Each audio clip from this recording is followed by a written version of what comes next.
Salut à tous, j'espère que vous allez bien. Moi ça va très bien, je suis contente de vous retrouver aujourd'hui parce qu'on va pouvoir parler de Divinus qui est actuellement en financement participatif sur GameFound.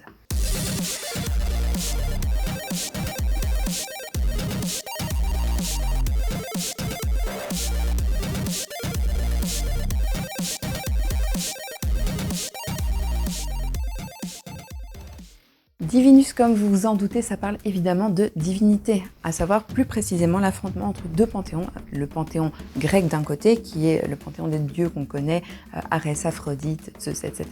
Et puis le panthéon des dieux nordiques, donc Freya, Ymir, Thor, Odin. Ces deux panthéons se clashent puisque dans ce monde, les Vikings ont décidé d'envahir la Grèce, rien que ça. Et nous, on va jouer tout simplement des demi-dieux qui vont essayer de faire pencher la balance plutôt en faveur d'un panthéon ou d'un autre. C'est un jeu hybride qui va mêler à la fois un côté pose de tuiles, très classique comme dans un Carcassonne ou un Isle of Skye, mais également du dice crafting. Si vous avez joué à Dice Forge, vous voyez de quoi je parle, ce sont des dés qu'on va améliorer au fur et à mesure, et donc au lieu d'avoir un dé de 1 à 6, on va pouvoir avoir des dés avec des pouvoirs spéciaux par exemple, ou avec des valeurs différentes. Et c'est aussi un jeu qui a un aspect très important, c'est l'aspect legacy et l'aspect application. Parce que oui, c'est un jeu avec une histoire, l'histoire qui est gérée donc par une application que vous pouvez jouer sur votre smartphone ou sur une tablette, et cette application va vous raconter une histoire. Et surtout, elle va retenir vos choix pour que tout ce que vous allez faire durant vos parties ait des conséquences et puisse impacter à long terme votre jeu, d'une manière plus narrative, mais également d'une manière plus physique, puisque l'aspect legacy, en effet, va vous demander de coller des stickers à certains endroits, de retirer certains personnages de la partie au fur et à mesure, d'enlever certains éléments de jeu avec lesquels vous avez joué jusqu'à la partie X. Pour l'instant, dans cette boîte de démo, on a 2 chapitres. Donc le premier chapitre est un chapitre d'initiation qui vous permet d'apprendre à jouer. Le deuxième chapitre est déjà un peu plus conséquent puisque vous avez déjà fait des choix dans le premier chapitre qui vont impacter la partie 2. Et alors, comment on joue ? Eh bien, c'est bien simple. À son tour, on a un pool de dés qu'on va lancer. En fonction des résultats, on va pouvoir acquérir des tuiles ici pour construire son espace de jeu. Une fois que les dés sont lancés, on va pouvoir les associer, soit en les additionnant, soit en les soustrayant, et on va les placer à certains endroits pour acquérir des trucs. Par exemple, je veux la tuile qui est ici en position 1, je mets un dé 1. Par contre, je veux la tuile qui est en position 6, eh bien je peux combiner 1 et 5. Mais par contre, ça pourrait être aussi quelque chose de différent. Je pourrais associer par exemple 5 et 2 pour faire une soustraction et aller chercher cette tuile-là. Donc je pose mes dés sur la tuile qui m'intéresse et ensuite je peux l'ajouter à mon terrain. Quand j'ajoute une tuile à mon terrain, je dois évidemment respecter les règles de pose. Ça, c'est pas du tout légal.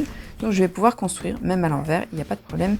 Quelque chose comme ça. Au fil de la partie, chacun construit. Quand on a fait un carré de 4 sur 4, c'est la fin de la partie. Et là, on va, grâce à l'application, compter les points pour les quêtes et pour les terrains. Une autre action possible, c'est de retirer ces dés. Donc on rafraîchit, on reprend tous les dés qu'on a utilisés, on relance tout, on remplit les différentes zones avec les paquets de destination. Ici, la zone avec les différentes peuplades.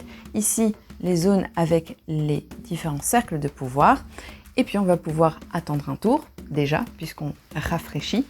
Et quand ça revient à soi, on va pouvoir racheter de nouveau des tuiles afin de continuer à constituer son royaume. On compte pas vraiment en points de victoire les fins de partie, on va compter plutôt en faveur des dieux. Donc sur le côté de sa petite boîte personnelle, on va avoir le panthéon nordique et le panthéon grec. Et en fonction de ce qu'on fait, on gagne des points dans l'un ou l'autre des panthéons, parfois les deux, parce qu'il y a plusieurs manières de gagner des points. Il y a la manière grâce aux quêtes qui sont mises en place. Ce sont des quêtes qui changent à chaque début de partie, donc à chaque chapitre, vous avez de nouvelles quêtes, de nouveaux enjeux qui apparaissent, mais également par rapport à la façon dont on va constituer son royaume. J'appelle ça royaume, c'est votre espace de jeu. Donc la façon dont c'est constitué va aussi vous donner des points, puisque on a d'un côté Gaïa qui va vous demander plutôt d'avoir plusieurs sortes de terrains différents. Donc si par exemple pour Gaïa vous avez constitué plusieurs petites plaines, il faut être le joueur qui a le plus de plaines et ça vous donnera une faveur dans le panthéon grec. A l'inverse, Ymir, ici, va vous demander plutôt d'avoir la plus grande zone possible d'une certaine sorte. Donc, vous pouvez bien sûr essayer de gratter à la fois des points du panthéon grec et du panthéon nordique, mais c'est un petit peu compliqué. Mais c'est pas impossible. Donc, les faveurs que vous gagnez vont vous permettre d'être le champion d'un panthéon ou un autre, ce qui va vous donner certains avantages et surtout qui va vous donner des conséquences différentes dans la résolution des quêtes, puisque il y en a des endroits spéciaux que vous allez pouvoir scanner avec votre application pour pouvoir déclencher un événement sur lequel vous aurez une prise. Et en fonction du choix que vous allez faire, eh bien, ça aura des conséquences à long terme tant dans la façon dont vous êtes perçu par les différents panthéons que dans les actions que vous allez pouvoir faire, gagner des titres, gagner des objets spéciaux, changer la valeur de certains de vos dés. Il y a plein de choses qui vont découler des choix que vous allez faire tout au long de vos différentes parties. Au bout des 12 chapitres, vous aurez un jeu qui est personnalisé, que vous allez pouvoir jouer grâce à un mode infini, donc vous ne pourrez pas refaire la campagne. Par contre, vous allez sans aucun problème pouvoir faire des nouvelles parties encore et encore et encore. Il n'y a aucun problème, c'est simplement que vous aurez un jeu qui est totalement personnalisé, avec des tuiles ou avec des cartes ou avec des dés qui seront assez différents de ce que vous allez pouvoir trouver dans la boîte d'un autre joueur qui aura Divinus. Et si vous vous posez la question pour la durabilité des stickers sur les dés, parce qu'effectivement ça fait un peu peur, ce sont des stickers qui se collent à vide, donc pas avec de la glu, c'est pas des stickers qui vont s'user et qui vont s'éplucher. Donc comme ça, on sait déjà, pour ce point-là, c'est rassurant. Après avoir joué les 2 chapitres de démo de cette boîte prototype, parce que oui, c'est un prototype, je dois avouer que je suis complètement vraiment hypée parce que je trouve qu'à la fois ça mélange très bien des mécaniques de jeu archi simples, la pose de tuiles, etc. avec quelque chose de bien narratif, d'assez cool puisque on a des choix, on a des trucs à faire, il y a des conséquences, on a une histoire qu'on nous raconte, donc c'est vraiment très agréable à jouer.